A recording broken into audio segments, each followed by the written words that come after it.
স্ব এলাকা যাদের শারীরিক সমস্যা আছে তাদের দেখভাল করার দায়িত্ব দিয়েছে। সেই সুবাদে আজকের এই অর্থ বিতরণ অনুষ্ঠান।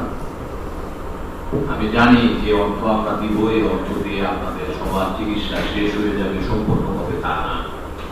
আমরা আপনাদের কাছে সহযোগিতা করার চেষ্টা করছি। আপনারা ছাড়াও, আপনারা যারা এখানে উপস্থিত হয়েছে তারা ছাড়াও আমাদের মুক্তাগাছায় আরো অনেক মানুষ আছে।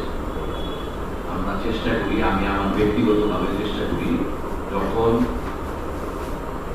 যেখানে যে ইউনিয়নে যায় না কেন সেখানে কোথাও রোগীর সাক্ষাৎ পেলে আমি আমার ব্যক্তিগতভাবে চেষ্টা করি তাদেরকে কিভাবে সহযোগিতা করা যায়। সবসময় সব চিকিৎসা কিন্তু টাকা দিলেই হয় না। অনেক সময় আপনাদেরকে যদি একটু গাইড করে, একটু দিক নির্দেশনা দিয়ে ডাক্তারটাকে পছন্দ করে দেওয়া হয়, সেটাও কিন্তু কাজে লাগে। আপনাদেরকে বলবো একটা কথা, আপনাদের যদি কোথাও কোনো ডাক্তার দেখানোর জন্য কোনো গাইডেন্সের প্রয়োজন হয় বা কোনো সহযোগিতার প্রয়োজন হয়, পরামর্শের প্রয়োজন হয়, সেটা আমার সাথে। ময়মনসিংহের যে প্রাইভেট ক্লিনিকগুলো আছে, এই প্রাইভেট ক্লিনিকগুলোর সাথে আমি কথা বলতেছি, তারা আমাদের মুক্তাগাছার রোগীদের জন্য 30% পর্যন্ত ডিসকাউন্ট দিবে, ছাড় দিবে। রেগুলার বেসিসে আমাদের রোগীদেরকে সন্ধান করে তাদেরকে আমরা একটা ডিসকাউন্টের কার্ড দিয়ে দিব। আপনারা যে হসপিটালে যাবেন ময়মনসিংহে, সরকারি হসপিটাল ছাড়া, সরকারি হসপিটাল ছাড়া অনেক রোগী আছে যাদের চোখের সমস্যা। আমরা ময়মনসিংহ হসপিটাল এবং আমাদের একটা অর্গানাইজেশন আছে, ডাক্তারদের অর্গানাইজেশন, একটা কমিটি আছে, তারা তাদের সহযোগিতা চেয়েছি। আমরা মুক্তাগাছায় আই ক্যাম্প করব। আই ক্যাম্প করে যে এক ভদ্রলোকের সাথে কথা বললাম, উনি লেন্স লাগানোর পরে আর চোখে দেখেন না। এগুলো কিন্তু অনেক বড় ধরনের সমস্যা না, যদি আমরা ভালো ডাক্তারের কাছে যেতে পারি। আপনারা যদি একটা যে ডাক্তারটা যে চিকিৎসা দিবে, যদি তার কাছে যাইতে পারেন, তাহলে দেখা যাবে চিকিৎসার ব্যয়ও কম হয় এবং চিকিৎসাটা ভালো।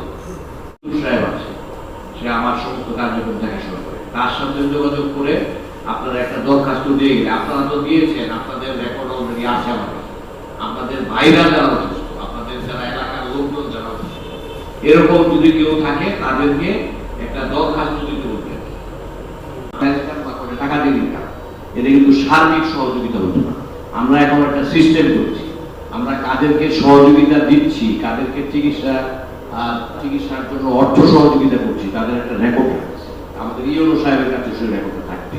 এটা সার্বিক সমস্ত কিছুই আসলে আমাদের মুক্তাগাছা উপজেলার যে ইউনো সাহেব, উনি আমাদেরকে সমস্ত ব্যাপারগাছার মানুষজন যেন সঠিক চিকিৎসাটা পায়, এটা আমাদের তরফ থেকে সর্বোচ্চ চেষ্টা আমরা করছি। আপনারা দয়া করে আপনাদের আশেপাশে যারা অসুস্থ আছে তাদেরকে এই তথ্যটা দিবেন। আর আপনাদেরকে আজকে যে সহযোগিতা করতেছি এটাই শেষ না, পরবর্তী সময়েও আপনাদের যদি আরো কোনো সহযোগিতা লাগে আপনারা আমাদের সাথে যোগাযোগ করবেন, আমি আপনাদেরকে সহযোগিতা করব। এই প্রশাসন এবং দল, বিএনপি সবাই মিলেমিশে আমরা মুক্তাগাছাটাকে সুন্দর একটা মুক্তাগাছা করার চেষ্টা করছি।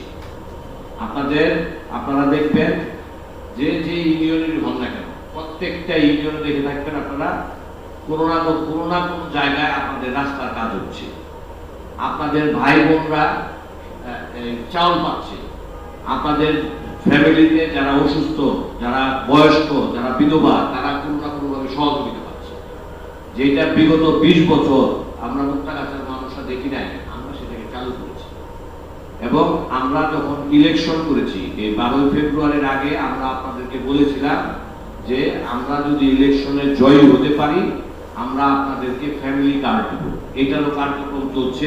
ইতিমধ্যেই আমাদের প্রধানমন্ত্রী বাংলাদেশের বিভিন্ন এলাকায় এই ফ্যামিলি কার্ড দেওয়া শুরু করছে।